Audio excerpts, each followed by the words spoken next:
உமக்கு மேல் ஒருவரும் இல்லையே, எல்லோருக்கும் மேலாக உயர்ந்தவர், உமக்கு மேல் ஒருவரும் இல்லையே. அல்லேலூயா அல்லேலூயா அல்லேலூயா ஆமென். அல்லேலூயா அல்லேலூயா அல்லேலூயா ஆமென். ஒருவரால் சிருஷ்டிக்கப்படாமலே தாமாக என்றென்றும் இருப்பவர். இன்றும் கூட இயேசுவின் ரத்தம் பற்றி சில வார்த்தைகளை நாம் படிக்கலாம். அது நமக்கு மிகவும் பிரயோஜனமாக இருக்கும். இயேசு கிறிஸ்துவின் ரத்தம் சகல பாவங்களை நீக்கி நம்மை சுத்திகரிக்கிறது என்று நாம் கேட்டிருக்கிறோம். மனுஷன், அதாவது இரத்தத்திலே தான் அந்த ஜீவராசிக்கான உயிர் இருக்கிறது என்று சொல்லப்பட்டிருக்கிறது. அதனால்தான் ரத்தம் சிந்துகிறவனை, அப்படி ரத்தம் சிந்தி மனுஷனை கொல்றவனை, தேவனுடைய சாயலில் ரூபத்தில் இருக்கிற மனுஷனை கொன்னாக்க கர்த்தர் அதுக்கான தண்டனை கொடுப்பாருன்னெலாம் எழுதியிருக்கு. ஆக அருமையானவர்களே, இந்த இயேசுவின் ரத்தம், தேவனுடைய சாயல், நம்முடைய ரத்தம், இதெல்லாம் சம்பந்தப்பட்ட விஷயங்கள். இங்கே ஆதாம் பாவம் செய்ததினாலே உண்டான மாற்றங்கள், மனிதனுடைய வாழ்க்கையில் உண்டான மாற்றங்கள். அவன் பாவி ஆகிட்டான். அவன் ரத்தம் கரைபடிந்தது ஆகிவிட்டது. அவனுடைய ரத்தத்தில் சுத்தம் இல்லை, அதில் ஜீவன் இல்லை. அவனுக்குள்ளே மறுபடி ஜீவன் உண்டாக்கணுமானா அது ரொம்ப பெரிய போராட்டமாக இருக்குது. எப்படி? பாவம் செய்த ஆத்மா சாகும்னு சொல்லிட்டாரு. சாகும்னா என்ன அர்த்தம்? முதல்ல ஆவிக்குரிய சாவு. ஆதாம் பாவத்தின நாளில் அந்த ஆத்மா மரித்து போய்விட்டது, தேவனை விட்டு பிரிக்கப்பட்டு விட்டது, நரகத்துக்கு போகிறதுக்கு ஆயத்தமாகிவிட்டது. பிறகு 930 வருஷம் கழித்து ஆதாம் சாகுறான்.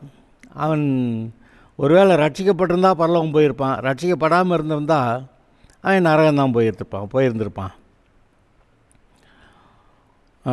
இங்கே தான் பாருங்கள், மனிதனுடைய ரட்சிப்புக்காக அந்த மனிதனுடைய ரத்தத்தில் ஜீவன் இல்லை. பார்த்திங்களா?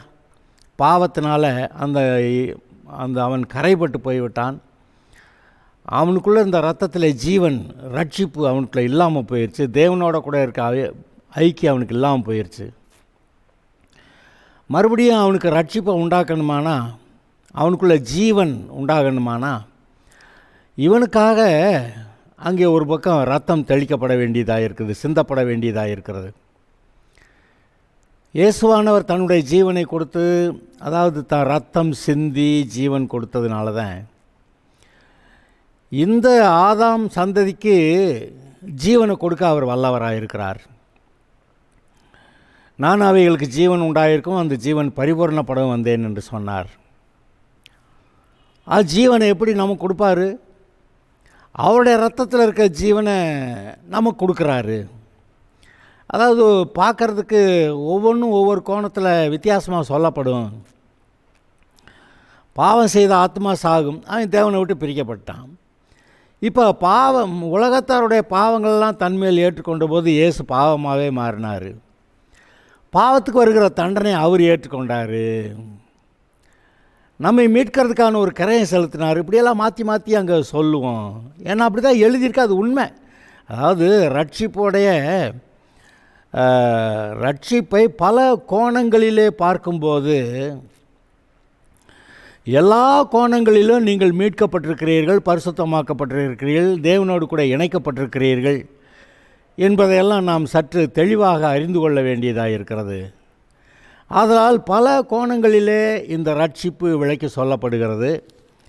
இங்கே எதன் அடிப்படையிலே அந்த ரட்சிப்பு உண்டாயிற்று, ஜீவன் உண்டாகுதுங்கிறப்ப தான் அவருடைய ரத்தம், பஸ்காடு, அந்த ரத்தம் எகிப்து தேசத்தில் இஸ்ரவேலருடைய கதவு நிலையிலும் சட்டத்திலும் பூசப்பட்டிருந்தது. அந்த பூசப்பட்டிருந்த அந்த ரத்தம் தான் அந்த வீட்டுக்குள்ளே மரணம் உண்டாகாதபடி தடை செய்தது. இந்த பஸ்கா ஆட்டு ரத்தம் எதுக்கு அடையாளமாக இருக்குன்னு கேட்டால், இயேசுவானவர் சிலுவையில் சிந்த போகிற அவருடைய விலையேற பெற்ற ரத்தத்துக்கு அடையாளமாக அங்கே இருந்தது.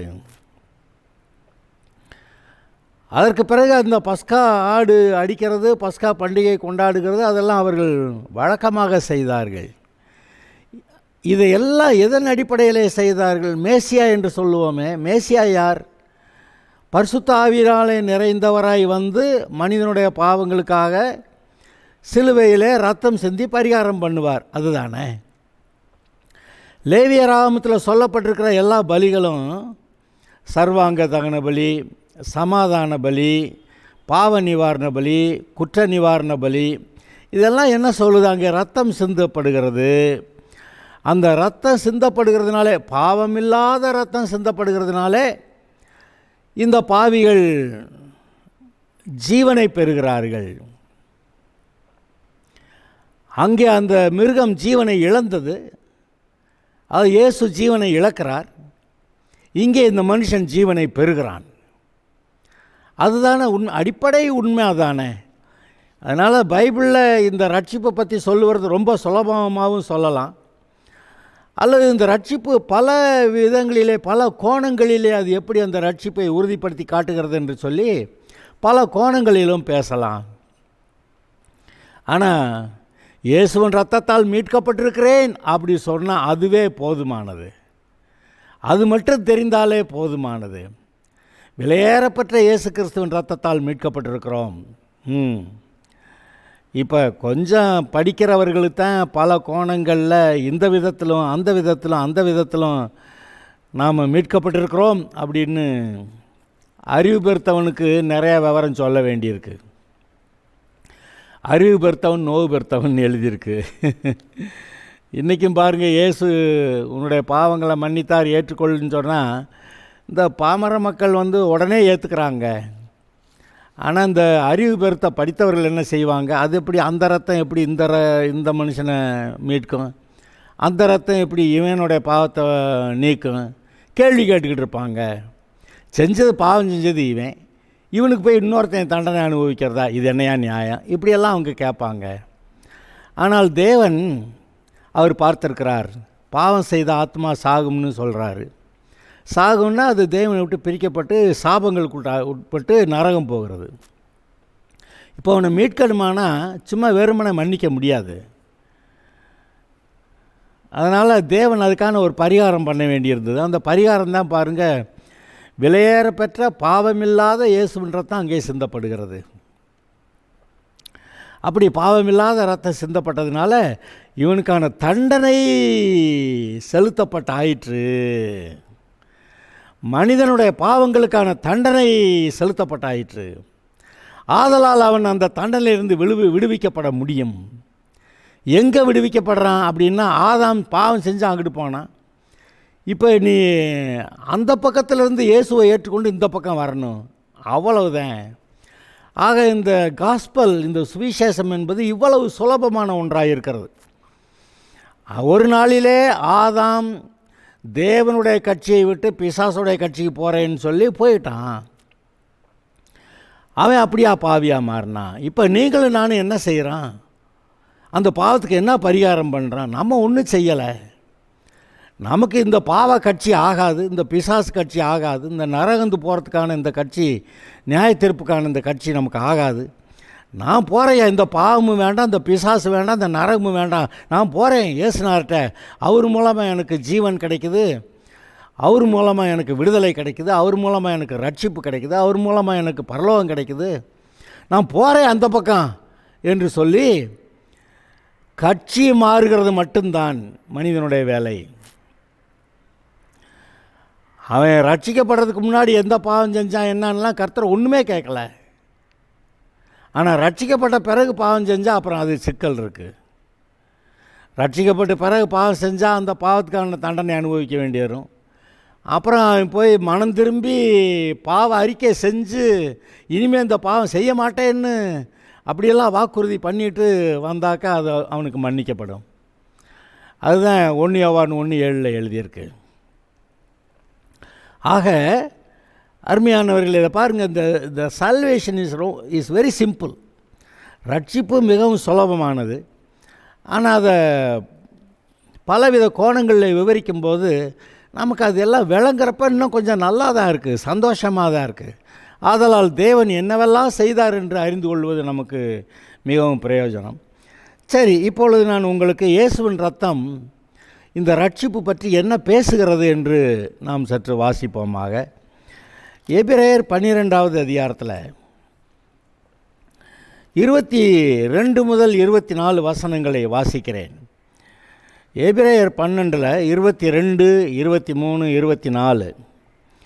நீங்களோ சீயோன் மலையிடத்திற்கும் ஜீவனுள்ள தேவனுடைய நகரமாகிய பரம எருசலேம் இடத்திற்கும் 1000-10,000 தேவதூதர்களிடத்திற்கும் பரலோகத்திலே பேரெழுதப்பட்டிருக்கிற முதற் பேரானவர்களின் சர்வ சங்கமாகிய சபையிடத்திற்கும் யாவருக்கும் நியாயாதிபதியாகிய தேவனிடத்திற்கும் பூரணராக்கப்பட்ட நீதிமான்களுடைய ஆவிகளிடத்திற்கும் புது உடன்படிக்கையின் மத்தியஸ்தராகிய இயேசுவிடத்திற்கும் ஆபேலின் ரத்தம் பேசினதை பார்க்கலும் நன்மையானவைகளை பேசுகிற இரத்தமாகிய தெளிக்கப்படும் இரத்தத்திடத்திற்கும் வந்து சேர்ந்தீர்கள். இதுவுமே நான் சொன்ன மாதிரி இந்த ரட்சிப்பை பலவித கோணங்களிலே காட்டக்கூடியதாக இருக்கிறது. நீங்களோ சீயோன் மலையிடத்திற்கும் அப்படின்னு சொன்னால் அதில் ஒரு அர்த்தம் இருக்குது. ஏப்போ சீயோன் மலைக்கிட்ட வந்தால் அப்போ என்ன கிடைக்குது அப்படின்னா, இப்படி ஒரு கேள்வியை கேட்கணும், அப்போ தான் அடுத்த பதில் வரும். அங்கே மனிதன் பாவி என்று எங்கே உறுதிப்படுத்தப்பட்டது தெரியுமா? மனிதன் பாவி என்று எங்கே உறுதிப்படுத்தப்பட்டது? நான் வாசிக்கிறேன் பாருங்க. இஸ்ரவேலர் எகிப்திலிருந்து விடுதலையாகி வரும்போது வனாந்தரத்தில் அவர்கள் சீனாய் மலையிலே அருகே வருகிறார்கள். சீனாய் மலை அருகே இஸ்ரவேலர் வருகிறார்கள். அந்த சீனாய் மலையில் தான் தேவன் இஸ்ரவேலருக்கெல்லாம் ஒரு தரிசனம் கொடுத்தாருன்னெலாம் எழுதியிருக்கு.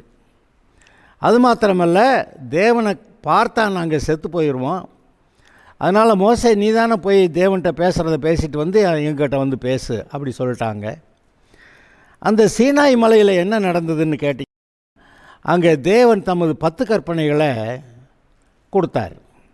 அந்த 10 கற்பனைகள் என்னது?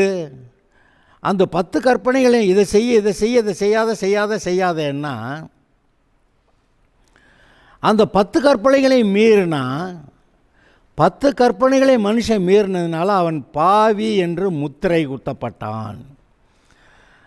அவன் என்றைக்கு அந்த பழத்தை சாப்பிடக்கூடாதுன்னு சொன்ன பழத்தை சாப்பிட்டானோ அன்றைக்கே அவன் பாவி ஆட்டான், கட்சி மாறிட்டான். ஆனால் இந்த உணர்த்தப்படுதல், இவன் பாவிங்கிறது அவனுக்கு உணர்த்தப்படுகிறது. அவன் இப்பொழுது ரட்சிப்புக்குள் இல்லை, தேவனுடைய பாதுகாப்பு ஆசீர்வாதத்துக்குள் இல்லை, அவன் நியாயம் தீர்க்கப்படுகிறவனாக இருக்கிறான், நரகம் போகிறவனாக இருக்கிறான் என்று மனிதனுக்கு ஒரு வெளிப்பாடாக கிடைத்தது இந்த சீனாய் மலையிலே அவர் கொடுத்த 10 கற்பனைகள். ஏன்னா அந்த 10 கற்பனையை யாருமே பின்பற்ற முடியாது. அந்த கற்பனையை பின்பற்ற முடியாதுன்றதுனால தான் ஒரு குற்ற மனசாட்சி வருது. இதை செஞ்சிட்டோமே, இதை செய்யக்கூடாத செஞ்சிட்டோமேன்னு குற்ற மனசாட்சி வருது. இந்த குற்ற மனசாட்சி வந்ததுனால மனிதனுடைய மரணம் சீக்கிரமாய் சம்பவித்தது. ஆதாம் மரிக்கிறதுக்கு ஆதாமும் சரி அவனோட கூட இருந்த அதுக்கு முன்னாடி இருந்த காலங்களில் இருந்தவங்கெல்லாம் 900 வருஷங்களுக்கு அதிகமாக உயிரோடு இருந்தார்கள். ஆனால் இந்த சீனாய் மலையில் இந்த பாவங்கள் அவர்களுக்கு உறுதிப்படுத்தப்பட்ட பின்பு அவருடைய வாழ்நாள் 70 வருஷமும் 80 வருஷமாக மாறிவிட்டது. மனிதன் பாவி என்ற உணர்வு வந்தவுடனேயே அவனுடைய வாழ்நாள் காலம் குறுகிவிட்டது. இது எப்போ வந்தது? பாவி பாவி பாவி என்ற உணர்வு வந்தபோது. ஆதாம் பாவம் செய்த நினைக்க பாவி தான், ஆனால் அவனை கொல்றதுக்கு பிசாசுக்கு 930 வருஷம் ஆச்சு. ஏன்னா அவனுக்கு பாவி பாவி பாவி பாவிங்கிற அந்த உணர்வு ரொம்ப இல்லை. ஆனால் சீனாய் மலையில் வந்தபோது அந்த 10 கட்டளைகள் மூலமாக பாவி பாவி பாவி பாவி என்ற உணர்வு வந்துவிட்டது. இப்போ சீனாய் மலையில் கொடுக்கப்பட்ட அந்த கற்பனைகள்னால இவன் பாவி என்று உறுதிப்படுத்தப்பட்டது போல இங்கே சீயோன் மலை, இதை நீங்கள் கவனிங்க. எபிரேயர் 12:22 வசனத்தில், நீங்களோ சீயோன் மலையிடத்திற்கு வந்திருக்கிறீர்கள். இஸ்ரவேலர் ஆரம்பத்தில் சீனாய் மலைக்கு போனாங்க. இப்போ அவங்க எங்கே வந்திருக்காங்கன்னு கர்த்தர் சொல்கிறாரு, சீயோன் மலைக்கு வந்திருக்கிறாரு. சீனாய் மலையில் மனிதர்கள் பாவி என்று தெளிவாக அறிவிக்கப்பட்டார்கள். ஆனால் சீயோன் மலையில் என்ன நடந்தது? அது என்னத்துக்கு இந்த சீயோன் மலைக்கு வந்திருக்கீங்கன்னா உங்களுக்கு ஆசீர்வாதம்னு ஏன் சொல்கிறாரு அப்படி கேட்டால், சீயோன் மலையில் தான், அங்கே தான் கொல்கத்தா பக்கத்தில் இருக்குது. அந்த சீயோன் மலையில் தான் அங்கே கர்த்தருடைய வாசஸ்தலம். எருசலேம், சீயோன் மலை, அங்கு கர்த்தருடைய வாசஸ்தலம். அங்கே இயேசுவின் ரத்தம் சிந்தப்பட்டது. அங்கே மனிதனுடைய பாவங்களுக்கு பரிகாரம் பண்ணப்பட்டது. இந்த சீயோன் மலையில் வர்றவங்கெல்லாம் யார்? ரட்சிக்கப்பட்டவர்கள். சீனாய் மலைக்கு போனவங்கெல்லாம் நீ பாவி பாவி பாவின்னு கர்த்தர் அங்கே உணர்த்தி காட்டினார். அந்த 10 கற்பனைகள் மூலமாய். அந்த 10 கற்பனைகள் எப்படி வந்துச்சுன்னு கேட்டாவே, இவன் பாவிங்கிறதுனால தான் 10 கற்பனையை கொடுத்து, எப்பா நீ பாவி தான் அப்படின்னு சொல்ல வேண்டியதாச்சு. இப்போது நம்ம சுற்றி இருக்கக்கூடிய அநேகர்கிட்ட போய், ஐயா நீங்கள் இயேசுவை ஏற்றுக்கிட்டிங்கன்னா உங்கள் பாவம் மன்னிக்கப்படும் அப்படின்னு சொல்லுங்கள். நான் என்ன பாவம் செஞ்சேன்? நான் ஒருத்தருக்கும் ஒரு கேடு கூட செஞ்சதில்லை அப்படி சொல்லுவாங்க. ஆனால் பிறந்ததே ஒரு பாவியாகிய ஒரு மனுஷனாவுடைய பிள்ளையாக பிறந்ததுனால தலைமுறையாக இவர்கள் பாவிகளாக இருக்கிறார்கள். அது அவர்களுக்கு இருதயம் உணர்த்தும். ஆனாலும் இப்படி பேசுகிறவர்கள் இருக்கிறார்கள். நான் ஒருத்தருக்கும் ஒரு கேடு செஞ்சதில்லை, நான் என்ன பாவம் செஞ்சேன் அப்படி சொல்லுகிறவர்கள் இருக்கிறார்கள்.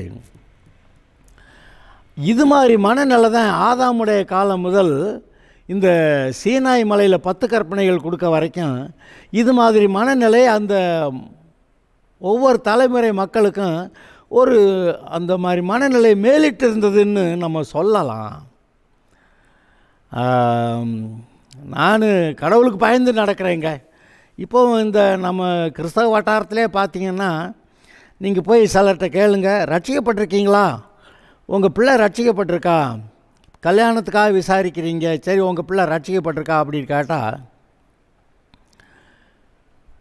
இந்த பிள்ளை ரொம்ப கடவுளுக்கு பயந்த பிள்ளைங்க, தப்பு தாண்டா ஒன்றும் செய்யாதுங்க. எப்படி? கடவுளுக்கு பயந்த பிள்ளைங்க. அதாவது என்ன அர்த்தம்?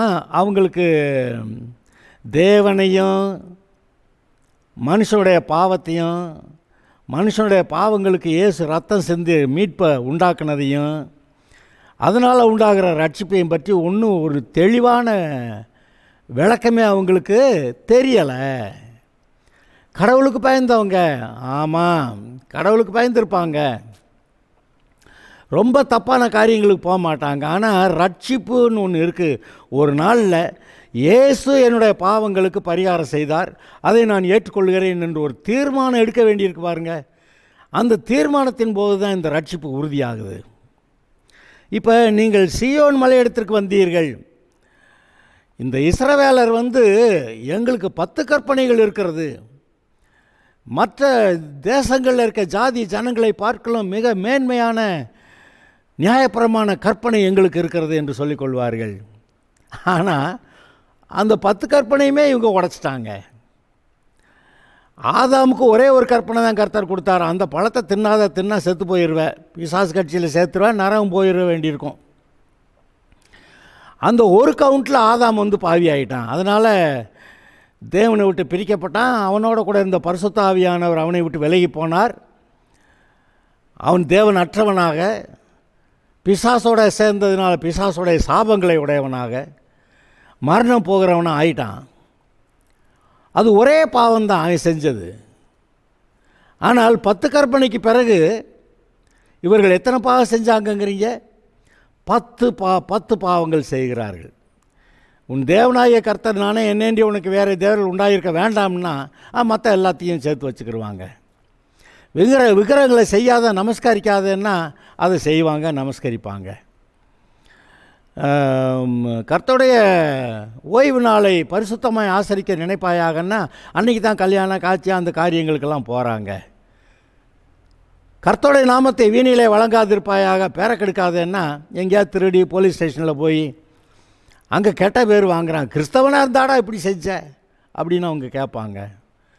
அங்கே வீணிலே வழங்காதிருப்பாயாக, அதை கெட்ட பேருக்கு வாங்காத, உண்டாக்காத, அதை செய்வாங்க. அப்புறம் கொலை செய்யாதிருப்பாயாக, விபச்சாரம் செய்யாதிருப்பாயாக, களவு செய்யாதிருப்பாயாக, பொய் சாட்சி சொல்லாதிருப்பாயாக, இச்சியாதிருப்பாயாக. இதில் எதை மனுஷன் செய்யலை? எல்லாத்தையும் செஞ்சு வச்சுருக்கான். ஒருவேளை கொலையும் விபச்சாரமும் செய்யாமல், களவு செய்யாமல் இருந்தால் கூட இந்த இச்சைன்னு ஒன்று இருக்குது பார்த்தீங்களா, தவறான ஆசை, அது எனக்கு வேணும்னு அந்த இச்சையே பாவமாகி விடுகிறது. ஆக அந்த சீனாய் மலையில் இந்த 10 கற்பனைகளையும் பார்க்குறப்ப அதை செஞ்சிருவேன், கரெக்டாக செஞ்சிருவேன்னு சொன்னாங்க. ஆனால் ஒரு கற்பனையை கூட உருப்படியாக நிறைவேற்ற முடியல. இஸ்ரவேலரை பற்றி ஒரு பொதுவான குற்றச்சாட்டு என்ன வருதுன்னு கேட்டிங்கன்னா, இவங்க ஜீவனுள்ள தேவனாகிய கர்த்தரை விட்டுட்டு அங்கே மற்ற வழிபாடுகள் அங்கே போனது தான் அவங்களுக்கு பிரச்சனையே. அவங்க எத்தனையோ தெய்வங்களுக்கு வழிபாடுகள் செய்தார்கள். அப்போ கர்த்தரை விட்டுட்டாங்க. பாகால் என்று பாகால் அதோடைய பிராண்டு, அதில் இருக்கக்கூடிய எவ்வளவோ தூதர்களை அவர்கள் வழிபட்டார்கள். பாகால் வழிபாடுகளுக்கு போனார்கள். அப்போ அந்த கர்த்தரை விட்டு பாகால் வழிபாட்டுக்கு போனால் கட்டளை அடிச்சிட்டாங்க. எப்போ விக்கிரகங்களை செஞ்சாங்களோ அப்போ 2வது கட்டளை அடிச்சிட்டாங்க. அந்த ஓய்வு நாளில் வேறு வேலை செய்யக்கூடாதுன்னா அந்த வேலைக்கு ஒருத்தன் விறகு வறுக்க போனான்னா அதனால் கர்த்தர் சொல்லிட்டார், கல்லை விட்டு எறிஞ்சு கொண்டுருன்ட்டார். ஏன்கிட்ட உட்காந்துருக்க வேண்டிய இடத்துல விறகு என்ன உனக்கு, சம்பாத்தியம் உனக்கு என்னத்துக்கு? நான் இல்லை உனக்கு ப்ரொவைடர், நான் இல்லை உடைய தேவைகள்லாம் சந்திக்கிற ஆள், நீயா போய் சம்பாதிக்க போறியா அப்படின்னு. அப்போ அந்த ஓய்வு நாளில் நீ ஓய்வு நாளாக கர்த்தருடைய சமூகத்தில் உட்கார்ந்து அவர் பேசுகிறத கேட்கணும், கவனிக்கணும். அப்புறம் வீணிலே வழங்காது இருப்பாயாக, மற்ற ஜனங்களுக்கு முன்னாடி கடவுள் வேற கெடுக்கிறது. அவர் பரிசுத்தர்னா இவர் நீதிபரர்னா நேர் ஆப்போசிட்டாக என்னமோ செஞ்சு வச்சுருப்பேன். மற்ற ஜனங்கள் இவர்களை குற்றஞ்சாட்டுறது மாதிரி, மற்ற ஜனங்கள் இவங்களை குற்றஞ்சாட்டுறது மாத்திரமில்லை, இவர்கள் மூலமாக இவர்களுடைய தேவனாகிய கர்த்தருக்கே அந்த குற்றச்சாட்டு போகிறது. அதை எப்படி அவர் ஏற்றுக்கிடுவார்? தகப்பனையும் தாயையும் கனம் பண்ணுன்னா, இன்றைக்கும் பாருங்கள் நிறைய பேர் தகப்பனும் தாயை கனம் பண்ணுறத அது நல்லா செய்யலைன்னு நமக்கு தெரியும்.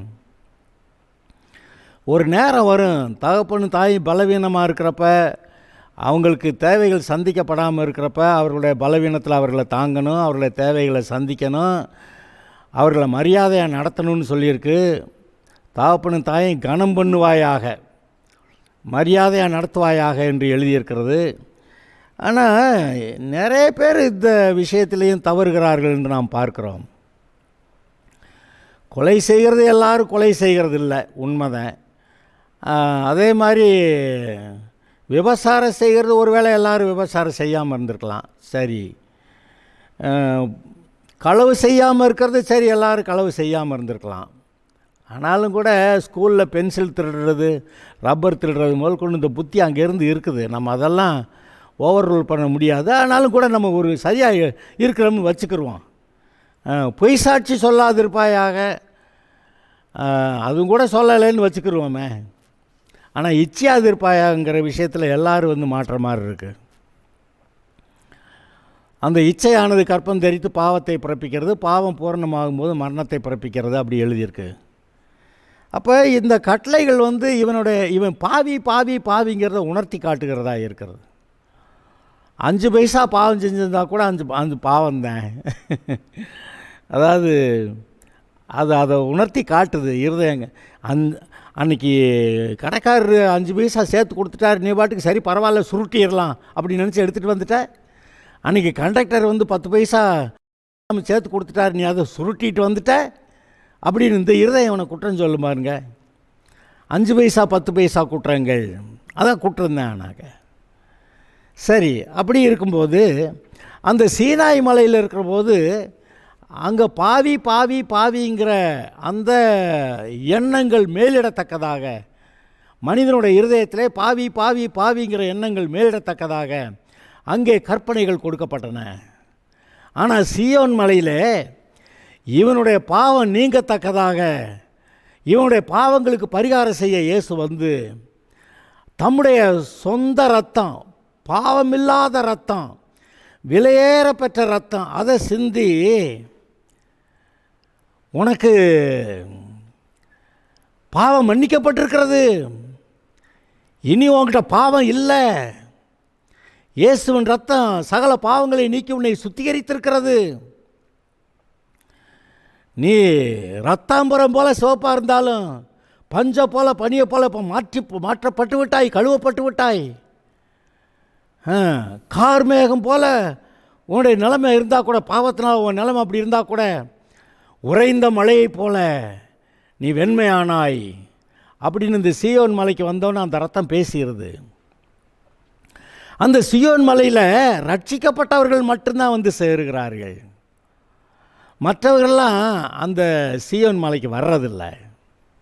ஆக இங்கே என்ன சொல்லி இருக்கிறது, நீங்களோ சீயோன் மலையிடத்திற்கும் ஜீவனுள்ள தேவனுடைய நகரமாகிய எருசலேமிடத்திற்கும் 1000-10,000 தேவதூதர்களிடத்திற்கும் பரலோகத்தில் பேரெழுதியிருக்கிற முதற் பேரானவர்களின் சர்வ சங்கமாகிய சபையிடத்திற்கும் யாவருக்கும் நியாயாதிபதியாகிய தேவனிடத்திற்கும் பூரணமாக்கப்பட்ட நீதிமான்களுடைய ஆவிகளிடத்திற்கும் புது உடன்படிக்கையின் மத்தியஸ்தராகிய இயேசுவிடத்திற்கும். இப்போ கவனிங்க, ஆபேலுடைய ரத்தம் பேசினதை பார்க்கலும் நன்மையானவைகளை பேசுகிற இரத்தமாகிய தெளிக்கப்படும் இரத்தத்திடத்திற்கும் வந்து சேர்ந்தீர்கள். இயேசுவின் ரத்தம் உங்கள் மேல் தெளிக்கப்படுகிறது. அன்றைக்கு மோசே அந்த பழைய உடன்படிக்கை ஆடு பலியிட்டு அந்த ரத்தத்தை எடுத்து அங்கே கர்த்தருடைய பெட்டி மேலேயும் அங்கே ஜனங்கள் மேலேயும் தெளித்த போது இந்த உடன்படிக்கை, பழைய உடன்படிக்கை, பழைய ஏற்பாடு, அதில் நீங்கள் சேர்ந்தீர்கள், அந்த கற்பனைகளை கை கொண்டா நீங்கள் நீதிமான்கள்னு சொல்லியிருந்துச்சு. அந்த கற்பனைகள் சொல்லப்பட்டது. ஆனால் இங்கே அந்த ஆட்டு ரத்தம் அப்படி பேச, இங்கே இந்த இயேசுவின் ரத்தம் என்ன சொல்லுது, இவனுடைய பாவங்களுக்காக நான் பரிகாரம் செய்திருக்கிறேன், இவனுடைய பாவங்களுக்கு பரிகாரம் செய்திருக்கிறேன், இவனுடைய பாவங்களுக்கான தண்டனையை நான் ஏற்றுக்கொண்டிருக்கிறேன், இதோ அந்த இரத்தத்தை தேவனிடத்திலே பரலோகத்திலே அந்த பலிபீடத்திலே நான் தெளித்திருக்கிறேன், ஆதலால் இவனுடைய பாவம் மன்னிக்கப்பட வேண்டும் ஏனென்றால் இவன் மனம் திரும்பியிருக்கிறான், அவனுடைய பாவங்களுக்கான தண்டனையை நான் சுமந்திருக்கிறேன், நான் பரிகாரம் செய்திருக்கிறேன், இவன் மனம் திரும்பியிருக்கிறான், ஆதலால் இவன் நீதிமான், இவன் மன்னிக்கப்பட வேண்டும் என்று இங்கே ரத்தம், இயேசுவின் ரத்தம் இப்படி பேசுகிறது. இப்படி பேசும்போது அவர்கள் எங்கே வருகிறார்கள்? சீயோன் மலையிடத்திற்கு வருகிறார்கள். இந்த சீயோன் மலையை பற்றி இன்னொரு வசனம் இருக்கிறது, நான் அதை அடுத்த செய்தியிலே சொல்லுகிறேன், நேரம் முடிகிறது. அந்த சீயோன் மலையில் அங்கே விடுதலை உண்டாகிறது, அங்கே ரட்சிப்பு உண்டாகிறது, அங்கே கர்த்தர் மனிதனை சந்திக்கிறார், அவனை ஏற்றுக்கொள்ளுகிறார், அவனை மீட்கிறார். அதனால் அந்த சீயோன் மலை மிகவும் விசேஷமானது. ஆதலால் இந்த விசேஷமான இந்த வார்த்தையை நீங்கள் கவனியுங்கள். இயேசுவின் இரத்தத்தால் மீட்கப்பட்டு சீனாய் மலைக்கு அல்ல, சீயோன் மலைக்கு, தேவனுடைய நகரமாகிய எருசலேம் இருக்கக்கூடிய பரலோக எருசலேம் அங்கே வந்து சேர்ந்திருக்கிறீர்கள் என்று பைபிள் சொல்லுகிறது. ஓகே, இதை அறிந்து கொள்ளுங்கள், நீங்கள் ரட்சிக்கப்படுவீர்கள், ரட்சிக்கப்பட்டவர்கள் அதில் உறுதிப்படுங்க, நீங்கள் ஆசீர்வதிக்கப்பட்டவர்கள். Okay, God bless you.